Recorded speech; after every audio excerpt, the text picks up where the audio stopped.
Bonjour tout le monde, j'espère que vous allez bien, que tout se passe bien pour vous.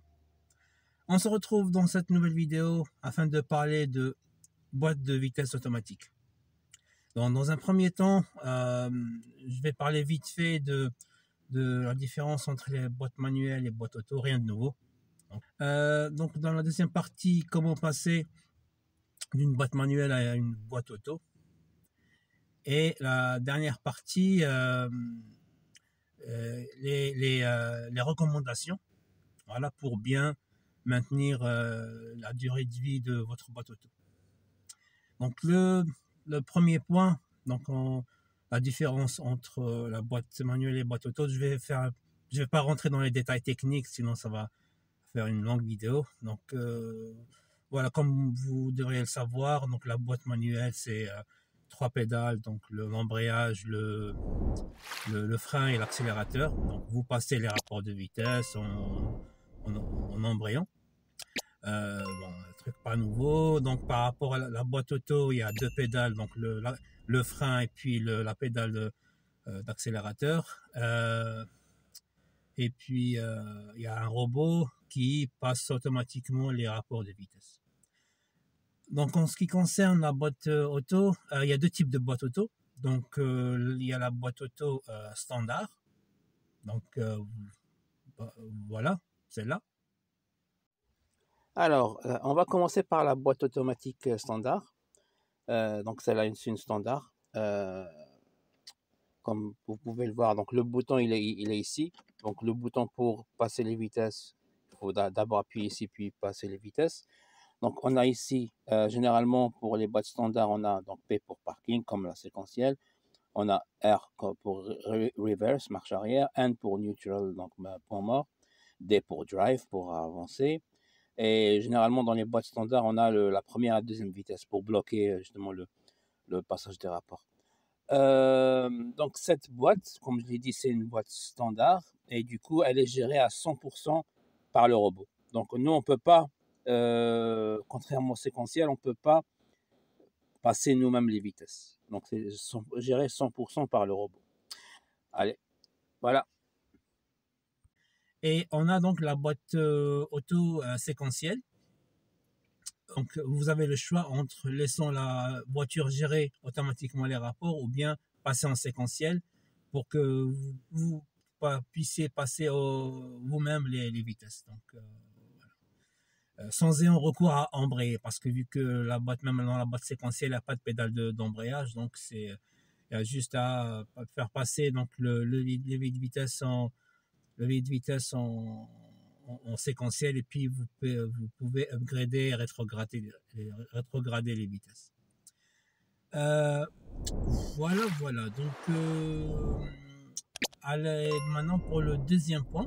Le deuxième point, comment bien passer du manuel à l'automatique. Alors, il y a une seule condition primordiale, importante, tout ce que vous voulez. Le plus important, voilà, c'est de supprimer votre jambe gauche. La jambe gauche, elle doit être, voilà, vous la mettez de côté, il y a un emplacement, vous la coupez, vous la sortez par la fenêtre, ce que vous voulez, mais il faut vraiment ne pas l'utiliser, surtout pas pour freiner. Pourquoi? Parce que avec la jambe gauche, on a l'habitude d'appuyer sur l'embrayage. Et l'autre jambe, la jambe droite, pour accélérer ou freiner. Donc il y a sur donc la jambe gauche, elle a pris l'habitude d'une certaine pression. Donc d'habitude quand vous l'utilisez sur une boîte manuelle pour embrayer, vous devez faire une pression profonde en fait. Donc on doit bien appuyer sur la pédale d'embrayage pour pouvoir passer les vitesses. Donc la jambe gauche, elle a pris l'habitude de cette pression profonde. Du coup, si vous l'utilisez pour freiner, vous allez avoir un frein très très fort. Donc voilà, surtout que la boîte automatique, le frein de la boîte automatique est plus fort que la boîte manuelle. Donc il ne faut vraiment pas le faire. Et ce qu'il ne faut surtout pas faire, c'est d'appuyer sur le frein et l'accélérateur en même temps. Parce que là, vous allez avoir un frein hyper dangereux. Donc, c'est vraiment, il faut vraiment pas, ne pas le faire sur la boîte auto. Voilà, donc, tant que vous utilisez juste la jambe droite, tout se passera bien. Voilà. Maintenant, passons au troisième point qui est donc les petites subtilités qui feront vraiment la différence par rapport à la durée de vie de votre boîte auto. Donc, bon, je ne m'en suis pas expert, mais voilà, j'ai quand même 8 ans, ça fait 8 ans que je conduis des boîtes auto et j'ai eu des recommandations de mon frère aussi que je remercie. Euh, voilà, donc je vous partage avec vous les informations pour bien maintenir la durée de vie de votre boîte auto. Donc, le premier point, c'est le démarrage. Alors, ce que je vous recommande, c'est il y a un ordre à respecter, voilà, pour ne pas bousiller, pour ne pas user votre boîte automatique. Donc, voilà, je vais vous montrer justement pour le démarrage de la boîte auto. Alors, bien sûr, vous maintenez la pédale de frein. Après, vous appuyez pour démarrer le moteur, soit avec clé, soit donc avec le bouton. Là, c'est démarré. Alors, pour le démarrage, c'est simple. Il y a juste un petit ordre, il y a un ordre à respecter.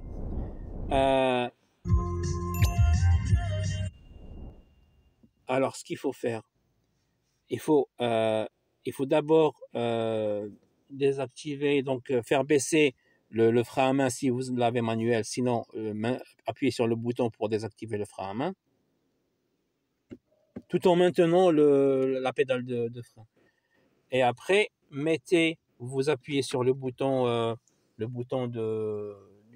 levier de vitesse et vous le mettez sur drive. Et après, vous lâchez la pédale de frein. Et voilà, là, elle démarre. Là, je freine. Voilà.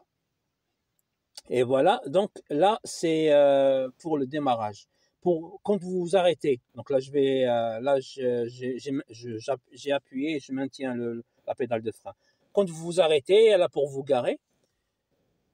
Elle est toujours sur D. Ce que vous devez faire, vous devez toujours appuyer sur le bouton, hein, ici, le bouton de... Voilà. Et puis, vous le mettez sur N, sur neutral, sur point mort, et vous remontez le frein à main ou vous reculez, vous appuyez ici, vous le montez ici pour activer le frein à main. Voilà. Et après, vous appuyez encore sur le levier de vitesse et vous le mettez sur P. Et vous le relâchez la pédale de frein et vous éteignez le moteur. Là, c'est la recommandation des experts justement des boîtes auto. Donc, là, pour ne pas user, ne pas endommager votre boîte auto. Donc là justement, donc pour passer au séquentiel, vous devez descendre d'abord le frein à main. Voilà. Pour passer au séquentiel, alors soit vous avez des palettes au niveau du volant, soit ici, comme ici en levier de vitesse, vous descendez sur drive et puis vous le mettez sur la gauche comme ça. Et là, on est passé à séquentiel. Donc le S s'est allumé, comme vous pouvez le voir. Donc vous montez pour upgrader, vous descendez pour rétrograder. Voilà. Donc là, toujours pour s'arrêter, toujours sur neutral, sur un point mort, vous activez le frein à main et vous mettez sur P et vous relâchez la pédale de frein. Donc l'autre conseil, c'est lorsque vous arrivez à un feu rouge, que vous arrêtez, il est vraiment, il n'est pas du tout recommandé de mettre votre le vitesse sur point mort, sur neutral. Toujours garder pédale de frein appuyée et laisser la vitesse sur drive, sur D, jusqu'au feu vert et puis vous démarrez normalement. Vraiment, il est vraiment fortement déconseillé de mettre la voiture sur point mort ou sur P, sur park si vous arrêtez à feu rouge. Et puis, il y a aussi, lorsque vous passez les vitesses, il ne faut jamais changer de vitesse lorsque la voiture roule. Si par exemple vous voulez vous voulez faire une manœuvre marche arrière et tout, vous êtes sur D, la voiture marche, il faut vraiment s'arrêter pour passer en marche arrière. C'est vraiment important. Il faut jamais changer de vitesse lorsque la voiture roule.